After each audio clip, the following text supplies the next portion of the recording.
ఎన్నికల సమయం దగ్గర పడుతున్న కొద్దీ పార్టీల విజయ అవకాశాలపై జోరుగా చర్చలు జరుగుతున్నాయి. 3 నెలల క్రితం వరకు వైఎస్ఆర్సీపీ, టీడీపీ కూటమి పోటాపోటీ అని ప్రచారం జరిగింది. ఎప్పుడైతే సీఎం వైఎస్ జగన్ సిద్ధం సభలతో 4 ప్రాంతాలను కవర్ చేశారో పరిస్థితులన్నీ వైఎస్ఆర్సీపీకి అనుకూలంగా మారిపోయాయి. దీనికి తోడు మేమంతా సిద్ధం పేరుతో బస్సు యాత్రకు జగన్ శ్రీకారం చుట్టి ఇప్పటికే రాయలసీమ, నెల్లూరు జిల్లాలను చుట్టేశారు. రాయలసీమలో సీఎం వైఎస్ జగన్ అడుగుపెట్టిన ప్రతి చోట ప్రజలు అడుగడుగునా బ్రహ్మరథం పట్టారు. సీమ అంటే వైఎస్ఆర్సీపీకి కంచుకోట. 2014, 2019లలో కూడా తన హవా కొనసాగించింది.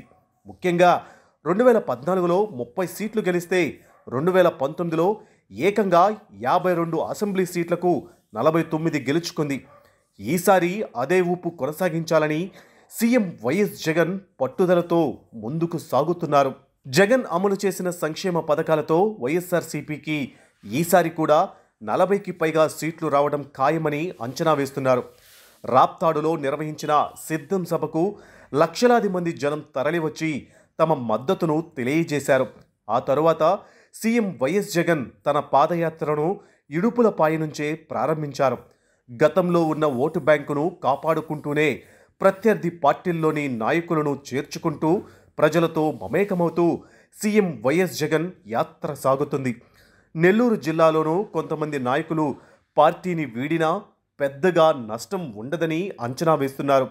ఈసారి కూడా నెల్లూరులో మెజారిటీ సీట్లు కైవసం చేసుకోవడం ఖాయమన్న ధీమాలో క్యాడర్ ఉంది.